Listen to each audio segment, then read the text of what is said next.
जैसा मैंने पहले भी आपसे कहा था कि सब कुछ अगर ठीक चलता रहा तो हम जल्दी स्कूल खोलने का निर्णय लेंगे। और अब हमारे स्कूल जो पहले हमने 9वीं से 12वीं शुरू किए थे वो ठीक से चले, और उसके बाद फिर 6ठी से 8वीं तक के जो स्कूल थे वो ठीक से चले, और उसके बाद फिर 4थी और 5वीं हमने शुरू की थी वो भी बिल्कुल ठीक से चल रहे, कहीं कोई किसी के प्रकार की कोई दिक्कत हमें नहीं आई। तो अभी हम 20 सितंबर से हम शुरू करने जा रहे हैं, और 20 सितंबर से हम पहली से लेकर और तीसरी तक के जो बच्चे हैं उनके जो है कक्षाएं उनकी शुरू करने जा रहे हैं। उसके लिए हमने निश्चित किया है कि भाई सभी बच्चे अपने अभिभावक से लिखवा के लेके आएंगे, और उसमें उनको छूट है कि अगर अभिभावक उनको भेजना चाहते हैं तो भेज सकते हैं, और अगर वो नहीं भेजना चाहते तो नहीं भी भेजेंगे तो किसी की कोई एब्सेंट वगैरह नहीं लगेगी।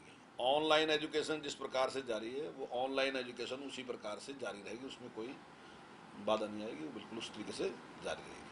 सर 20 सितंबर से जो स्कूल खोले जाएंगे उसमें कोविड गाइडलाइन का किस तरह से फॉलो किया जाएगा, और दूसरा पेरेंट की सहमति अगर होगी तभी बच्चे स्कूल आएंगे, क्या कंडीशंस क्या रहेंगे सर? हाँ, निश्चित तौर से वो जैसे पहले भी हमने किया था, वो उसके लिए उन्हें अपने पेरेंट्स से लिखवा के लेके आना पड़ेगा बच्चे को, या ये समझ लो कि पेरेंट्स लिख के दे के जाएगा, क्योंकि बहुत छोटे बच्चे हैं।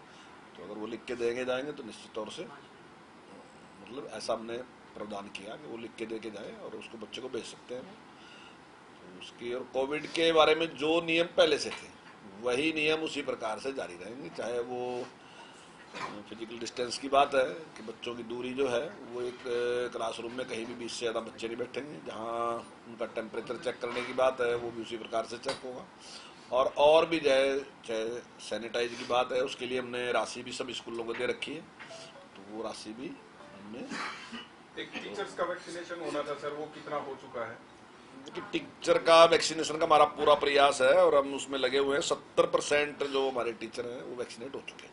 सर जो 4थी से 5वीं और 6ठी से 8वीं और 9वीं से 12वीं के जो स्कूल चल रहे हैं उसकी हाजिरी प्रतिशत क्या है सर? अभी कुछ आंकड़ा है? देखिए, अगर हम औसत लगाएं तो वो लगभग 70% के आसपास बैठती है, लेकिन कुछ जिले हमारे ऐसे हैं जहां भी कम बच्चे रहे, जैसे करनाल, मेवात और पलवल। यहाँ हमारे 30 और 40% बच्चे, 30 से 40% तक बच्चे रहे, लेकिन अगर सारा टोटल करें तो 70% बच्चे हैं हमारे। और 9वीं से 12वीं में जो है वो हमारे कुछ कम है, वहाँ 45% बच्चे हमारे स्कूल में आ रहे हैं। तो ये 20 सितंबर से सर पहली से तीसरी क्लास के जो बच्चे स्कूल आएंगे उसको लेकर तमाम एहतियात जो है वो जारी कर दी है? हाँ बिल्कुल, सारे एहतियात हमने जारी कर दिए और हमने पूरा उसका ध्यान रखा है। इसलिए जैसे मैंने पहले भी कहा था कि हमने 4थी और 5वीं शुरू की है, अभी हम देख रहे हैं, और उसको सारे को हमने देखने के बाद जब सब कुछ ठीक था तभी हमने अगला स्टेप लिया और हमने पहले से 30 तक की। सर मिड डे मील दिया जाता था, इसको लेकर कैसे रहेगा कोरोना काल में स्कूल खुलेंगे? नहीं, देखिए अभी हम उसमें स्कूल में बनाने की तो परमिशन अभी नहीं देने जा रहे। अभी तो हम जिस प्रकार से सूखा राशन दे रहे थे उसी प्रकार से देंगे, लेकिन अगर सब कुछ ठीक रहता है तो उस पर भी विचार करेंगे। शिक्षा की गुणवत्ता में सुधार करने के लिए किस तरह से कदम उठाए जाएंगे सर? देखिए, शिक्षा के सुधार में जिस प्रकार का प्रयास हमने पहले भी किया, और जो नए स्कूल भी खोल रहे, चाहे कॉलेज खोलने की बात भी है और कॉलेज भी खोल रहे हैं, और स्कूल भी जिस प्रकार से मॉडर्न संस्कृत स्कूल हमने खोले हैं उसमें भी हमने किया है। और आगे टीचर रखने की बात भी, जो टीचरों की कमी है उसका भी हमारा पूरा प्रयास है कि वो दूर करेंगे। टीचर्स के ट्रांसफर होने थे सर अगस्त के बाद, वो ड्राइव खोलनी थी, कहाँ तक? क्यों, जल्दी उस पर हम निर्णय लेंगे और जल्दी इसको भी शुरू करेंगे।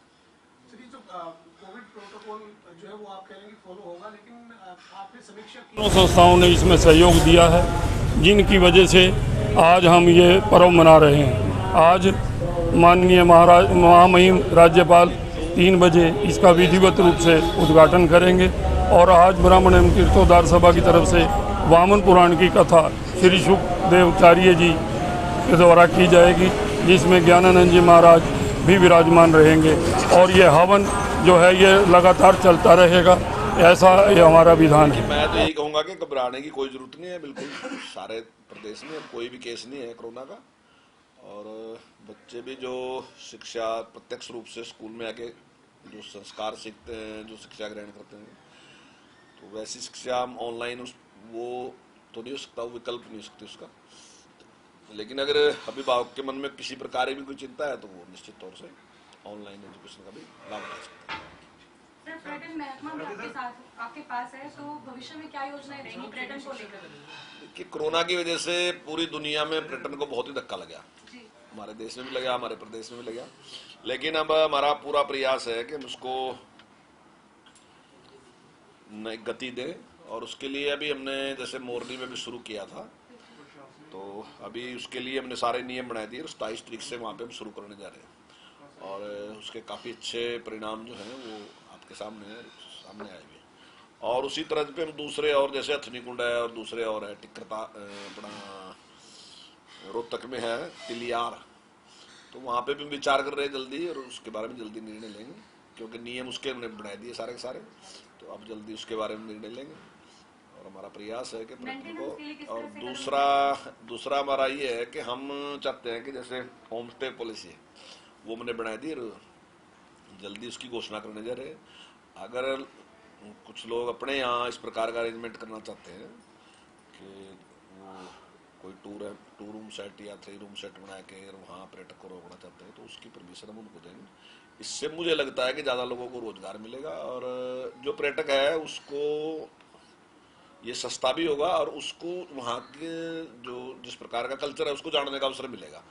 मैं समझता हूँ ऐसा कि जो भी बाहर से पर्यटक आता है तो वो केवल एक किसी विशेष चीज़ को देखने नहीं आता, बल्कि वहाँ का कल्चर भी देखने आता है। उसकी इच्छा होती है, चाहे वो उसको मौका ना मिले, लेकिन उसकी इच्छा होती है कि मैं देखूँ कि यहाँ के लोग कैसे रहते हैं, उनका जीवन किस प्रकार का है। तो हर आदमी की इच्छा होती है जो दूर से आता है। जैसे मैं भी अगर केरल जाऊंगा तो मैं भी केरल या तमिलनाडु जाऊंगा तो मेरी भी इच्छा होती है कि केरल के लोग कैसे रहते हैं, कैसे खाते हैं, कैसे बैठते हैं। तो ऐसे ही अगर वहाँ से कोई आएगा तो वो भी देखेगा हरियाणा के लोग कैसे रहते हैं। तो मैं समझता हूँ कि इससे काफ़ी लाभ हमें मिलेगा।